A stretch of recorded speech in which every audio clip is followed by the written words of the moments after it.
Hello guys, welcome back to the channel. आज की video में हम पढ़ेंगे about disaster management which is a core subject for engineering students for common subjects है एक। ठीक है, तो इसमें आज हम पढ़ेंगे अबाउट यूनिट 4 जिसमें हमने 3 यूनिट्स पहले सारी कवर कर ली हैं। तो you guys can check that out in my YouTube channel. तो डिज़ास्टर मैनेजमेंट में ये फाइनल हमारी यूनिट है। So we after that we will be done with the syllabus. So let's get started. So guys, इस unit में हम बात करेंगे सबसे पहला topic which is importance of public awareness. तो public awareness in disaster management की वो किस लिए ज़रूरी है। ठीक है, तो सबसे पहले अगर हम बात करें अबाउट पब्लिक अवेयरनेस की, जिसमें हम लोगों को इस चीज़ की नॉलेज देते हैं और उनको हम अंडरस्टैंडिंग बिठाते हैं अबाउट डिज़ास्टर्स कि उनके क्या कॉजेज़ होंगे, क्या इम्पैक्ट्स रहेंगे, और हम उनको मेथड्स सिखाते हैं to prevent them and to respond them. कि अगर मान लो फॉर एग्जांपल एकदम से अर्थक्वेक आ गया तो आप क्या करो, आप लिफ्ट यूज़ मत करो, उसकी जगह आप स्टेयरकेस यूज़ करो। If you are in car तो stay in car, don't get outside. ठीक है, अगर आप किसी रूम में हो तो just get under some table और प्रोटेक्ट योर हेड। तो ये सारी जो चीज़ें होती हैं जिसमें हम सर्टेन अमाउंट ऑफ नॉलेज हम देते हैं अबाउट सर्टेन और स्पेसिफिक डिज़ास्टर, कि अगर इस टाइम पे ये डिज़ास्टर हो जाता है तो how can you save your life. तो इसी चीज़ को हम पब्लिक अवेयरनेस बोलते हैं। अब इसकी इंपॉर्टेंस क्या होती है पब्लिक अवेयरनेस की इन डिज़ास्टर मैनेजमेंट। सबसे पहले ये तो एक तो हमारे लॉस ऑफ लाइफ और प्रॉपर्टी को हमारा रिड्यूस करता है। ठीक है, देन ये प्रमोट करता है प्रिपेयर्डनेस। मतलब प्रिपेयर्डनेस में फॉर एग्जांपल हम इमरजेंसी किट्स अपने साथ बना के रख सकते हैं, जिससे जो वो अर्थक्वेक प्रॉन एरियाज होते हैं, जैसे अगर मैं जापान की बात करूँ तो the guys use to create some emergency kit, क्योंकि वहाँ पे बहुत ज़्यादा अर्थक्वेक फ्रिक्वेंटली आते हैं। ठीक है, तो वो एक किट अपने साथ बना के रखते हैं कि अगर एकदम से अर्थक्वेक आ गया और बहुत ज़्यादा हाई मैग्नीट्यूड का आ गया and where lots of destruction has created, तो वो इमरजेंसी किट को यूज़ कर सकते हैं, या सेफ शेल्टर्स की बनाए जाते हैं। तो ये सारी चीज़ें होती हैं। एनकरेज करा जाता है कि प्रॉपर रिस्पॉन्स ड्यूरिंग डिज़ास्टर, मतलब आप घबराओ मत, कंफ्यूज मत हो। तो इसलिए हम पब्लिक अवेयरनेस करवाते हैं जिससे वो थोड़ा शांत रहें। ठीक है, एकदम से पैनिक ना करें। तो इसलिए पब्लिक अवेयरनेस बहुत ज़रूरी है। सपोर्ट करता है अर्ली वार्निंग सिस्टम्स को। ठीक है, जिससे हम लोग जो हैं वो एकदम से क्विकली और करेक्टली एक्ट कर पाएँ under certain conditions. Then in it enhances the community participations, जिसमें हम प्लानिंग ड्रिल्स या फिर रिलीफ एक्टिविटीज़ हम बहुत ज़्यादा इंश्योर कर पाते हैं। Then we have reduces impact of man made disasters. तो अवेयर हम कर पाते हैं about fire safety, chemical hazards, industrial risk, जिससे हम एक्सीडेंट्स को प्रिवेंट कर पाएँ। Then we have improves post disaster recovery. ठीक है, educated communities cooperate in relief disturbance, rehabilitation, rebuilding safer infrastructures, ये सारी चीज़ें। फिर आता है प्रमोट सस्टेनेबल डेवलपमेंट, कि मतलब अगर पब्लिक अवेयरनेस होगा तो उस वजह से हम इकोनॉमिक फ्रेंडली बिहेवियर और रिड्यूस कर सकते हैं हम फ्यूचर डिज़ास्टर रिस्क को। मेथड्स क्या होते हैं पब्लिक अवेयरनेस के? हम बच्चों को या कॉलेजेस में हम नुक्कड़ नाटक या फिर एजुकेशन कुछ काइंड ऑफ हम वो कर सकते हैं, लाइक स्लाइड्स के थ्रू, या कोई भी हम पब्लिकली गेस्ट को बुला के हम एजुकेशन प्रोवाइड कर सकते हैं एट स्कूल लेवल्स और एजुकेशनल इंस्टीट्यूट लेवल्स। और मास मीडिया के थ्रू, जैसे हम टीवी पे एड्स देके, रेडियोज़ के थ्रू, सोशल मीडिया के थ्रू हम लोगों को वो कर सकते हैं। फॉर एग्जांपल अभी पाकिस्तान और इंडो पाकिस्तान वॉर आ रहा था, तो उस टाइम पे लोग अब वो कर रहे थे, मतलब प्रैक्टिसेस कर रहे थे कि आप ऐसे करो, अब घबराओ मत, आप अपने साथ जो बेसिक सेफ्टी का सामान है वो अपने साथ रखो। ठीक है, आपको घबराना नहीं है।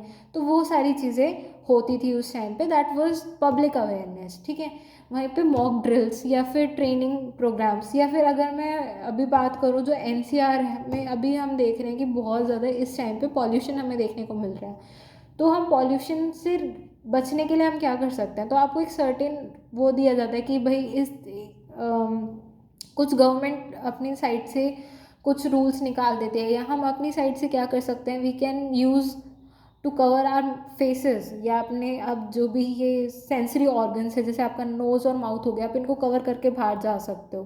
ठीक है। तो ये सारी चीज़ों से हम पब्लिक अवेयरनेस कर सकते हैं।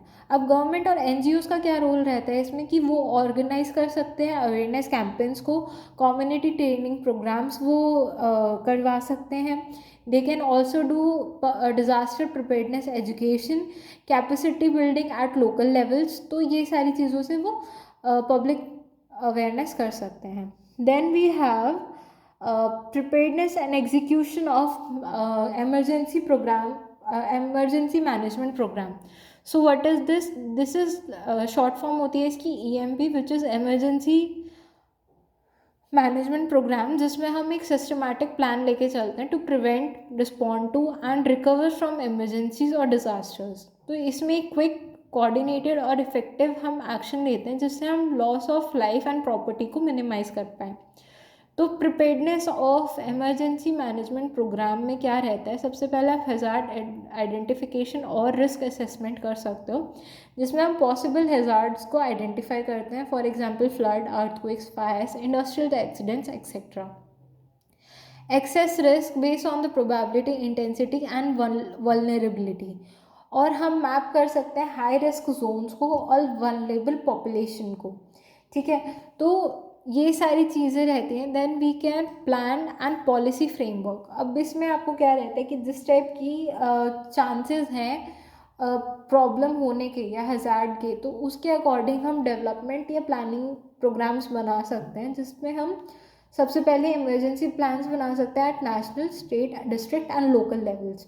ठीक है, उसके बाद हम डिफाइन कर सकते हैं अपने रोल्स को, responsibilities of authorities and agencies, और हम एक SOPs बना सकते हैं, which is standard operating procedures.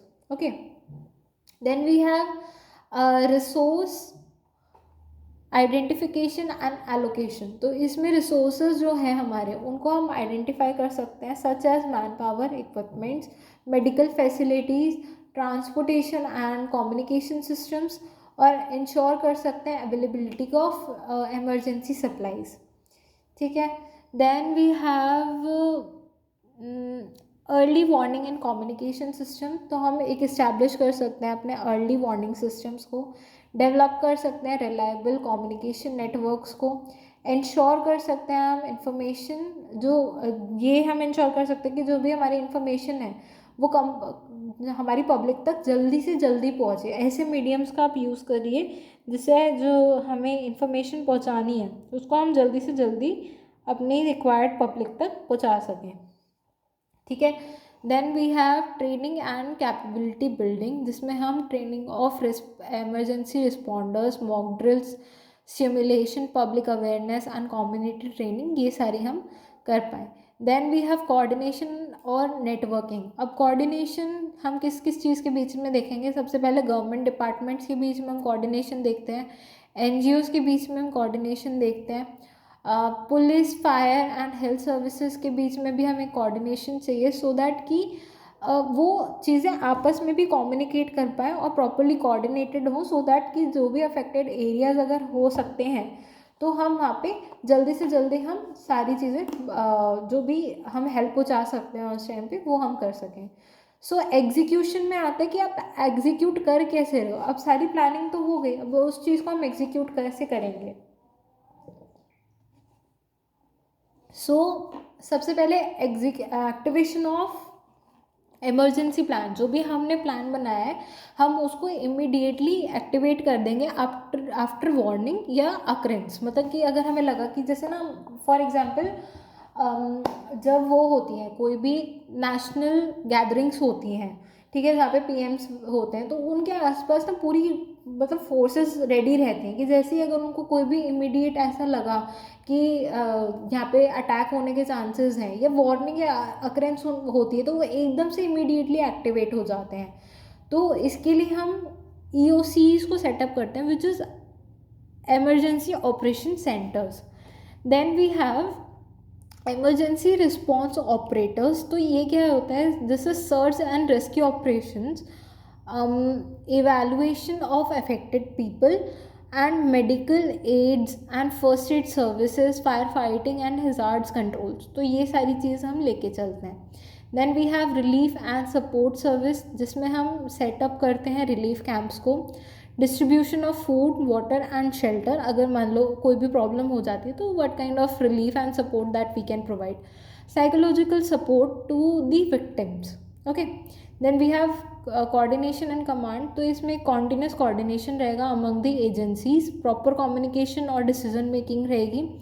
Then we have monitoring and supervision of field operations.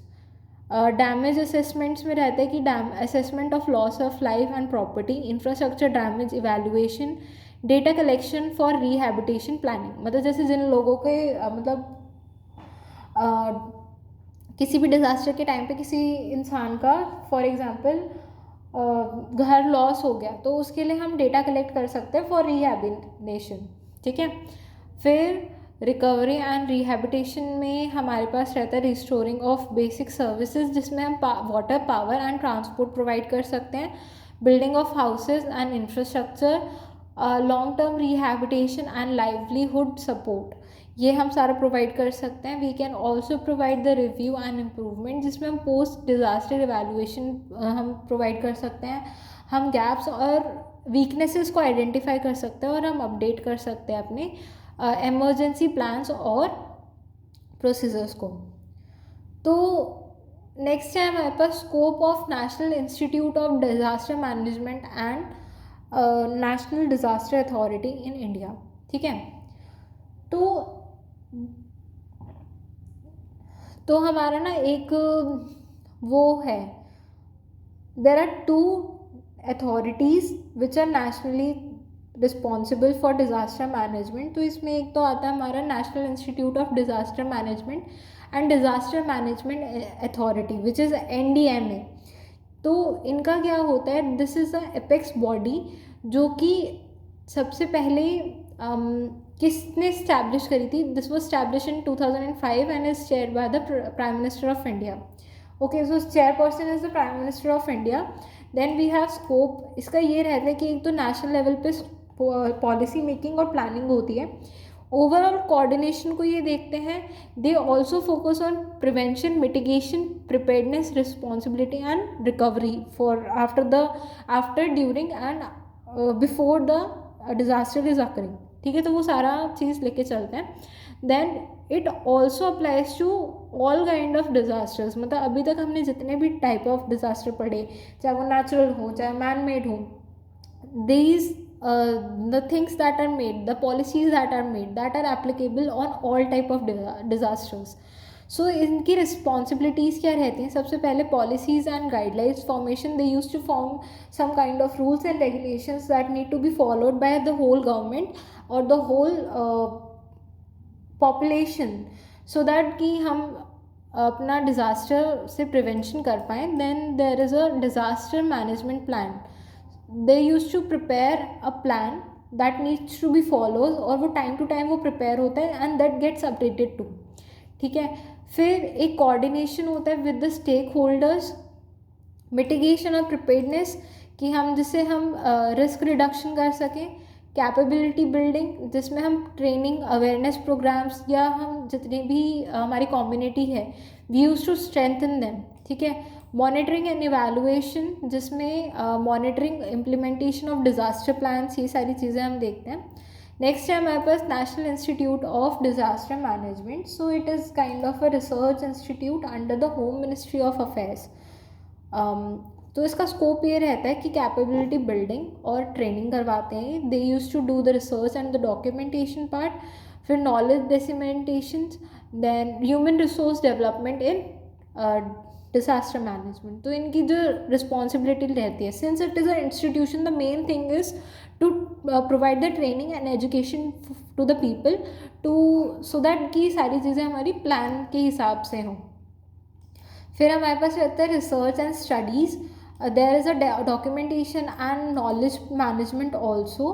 Curriculum development, advisory roles, national corporation, ये सारी चीज़ें इसमें रहती हैं. ओके. सो जो मेन आती है अबाउट अस, आई गेस ये इम्पॉर्टेंट है ये question, which is the use of internet and software for effective disaster management. कि as a software engineer what kind of things that we can made so that कि disaster management में हम help कर पाएँ for prediction, preparedness, responsibilities and recovery. और कुछ ऐसे tools बनाएं जिससे बहुत ज़्यादा एक्यूरेट डिसीजन मेकिंग हो, कोऑर्डिनेटेड एक्शंस हम कर पाएँ, plus there should be a fast communication between the people. तो अब इसके लिए रोल ऑफ इंटरनेट क्या रहेगा? एक तो early warning and information disseminations, जिसमें आप SMS, मोबाइल ऐप्स बना सकते हो so that the people should get informed quickly. Communication coordination हम कर सकते हैं so that real time coordination में where the government and the rescue team could communicate between themselves. वो वीडियो कॉन्फ्रेंसिंग, ऑनलाइन डैशबोर्ड्स हम क्रिएट कर सकते हैं। पब्लिक अवेयरनेस एंड एजुकेशन हम कर सकते हैं, ठीक है। क्राउड सोर्स्ड इंफॉर्मेशन हम प्रोवाइड कर सकते हैं, तो जिसमें आप सिटीजन्स जो हैं वो लाइव अपडेट्स, फोटोज़, लोकेशंस अपना सोशल मीडिया के थ्रू अपडेट कर सकते हैं। तो we can also create some kind of app so that ये सारी चीज़ें भी हो पाए। So what is the role of software in disaster management? We can use GIS, which is Geographic Information System, जिसमें हम डिज़ास्टर प्रोन एरियाज़ को map कर पाएँ, हम हेल्प करें इन प्लानिंग, रिसोर्स एलोकेशन में। और remote sensing softwares we can also create so that the users of satellite images to monitor floods, cyclones, forest fires and landslides. Okay, disaster prediction and simulation models ये हम बना सकते हैं, जिसमें आप सारी चीज़ को प्रिडिक्ट कर सकते हो कि ये आपका अर्थक्वेक प्रोन एरिया है, so there is a chance of earthquakes, और we can predict many things so that जो अथॉरिटीज़ हैं वो पहले से ही प्रिवेंटिव मेथड्स को प्लान करके रखें। There is emergency management software which tracks and rescue operations. There is management of shelters, relief materials and manpower also. So mobile applications आप बना सकते हो। We can also work on health and pandemic management system software, so where we can do some things like disease tracking and surveillance systems. We can also do telemedicines and online consultations. तो ये चीज़ें ना मैंने ये real life में मैं एक example इसका शेयर करती हूँ। when there was COVID, so we used to communicate with the doctors also. so मेरे पापा को कोविड हो गया था, तो मेरे पापा ने डॉक्टर से बात करी थी ऑनलाइन ही। तो there was a doctor and we have to paid him certain amount, what was his fees, तो हमने उसको पे किया था and he consulted us on the mobile itself, कि उन्होंने व्हाट्सएप पे हमें मेडिकेशंस दे दी थी कि आप ये लो, what kind of things that we can do. तो ये चीज़ें हो सकती हैं, ठीक है। तो बेनिफिट्स ऑफ यूजिंग इंटरनेट क्या रह सकता है हमारे पास? सबसे पहले एक तो फास्ट रिस्पॉन्स रहेगा और reduce of reaction time, better coordination and decision making, accurate data collection and analysis, transparency and accountability, reduce loss of life and property. तो ये हम एज अ सॉफ्टवेयर इंजीनियर ये सारी चीज़ें कर सकते हैं। अब चैलेंजेस क्या रहेंगे? देखो, एक तो रिमोट एरियाज़ में जहाँ पे एकदम से फ्लड आ गई या वहाँ पे बहुत ज़्यादा स्ट्रॉम हो रहा है, तो ऑफकोर्स वहाँ पे पुअर इंटरनेट कनेक्टिविटी हमें देखने को मिलेगी। Then there is a lack of technical training also, ठीक है। और डेटा प्राइवेसी और साइबर सिक्योरिटी इश्यूज भी रहेंगे, क्योंकि मे बी हो सकता है कि डेटा लीक हो जाए किसी का, लाइक किसी भी हमारे पेशेंट का, ठीक है। फिर I guess this is the last topic of this unit, और उसके बाद we will be wrapping this up. So application of GIS and remote sensing and GPS in disaster management. तो ये क्या होता है? सबसे पहले modern disaster management issue uses GIS, remote sensing and GPS for risk assessment, preparedness, recovery and response. तो इसमें क्या होता है, ये जो टेक्नोलॉजीज़ हैं जो भी यहाँ पे मैंने नेम करा अभी, they use to provide us accurate, real time and location based information, कि मतलब कहाँ पे है, कोई लोग कहाँ पे स्ट्रक हैं, वी कैन यूज़ दैट। तो डिज़ास्टर मैनेजमेंट में आप ये सारी एप्लीकेशंस इसकी पढ़ सकते हो, ठीक है। यहाँ पे इसकी भी एप्लीकेशंस लिखी हुई हैं, आई गेस ये सारा हमने ऊपर कवर कर लिया है। यहाँ पे इसकी एप्लीकेशंस हैं, integrated use of GIS, remote sensing, तो ये हम यही पढ़ लेते हैं थोड़ा सा। तो जब इतनी सारी हमारी जितनी भी टेक्नोलॉजीज़ हैं, when we use to combine them, तो उससे हम real time situation awareness provide कर सकते हैं. We can improve the decision making part. We can also enable faster response and coordination among people. We can reduce the loss of life and property.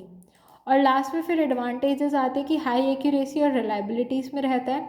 Then we have quick data collection and analysis, effective planning and monitoring, useful in disaster phases. So this was all about disaster management guys.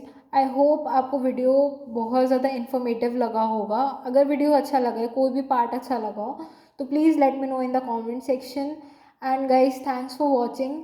और इसके साथ ही हमारा पूरा syllabus इसका cover हो गया है. So guys thanks for watching. Like, share and subscribe to the channel. और अपने दोस्तों के साथ शेयर करो. और इसका पेपर आपका कल होगा, क्योंकि मैं वीडियो एक रात पहले बना रही हूँ, which is on 17th December I am making this video. और आपका पेपर है 19 को.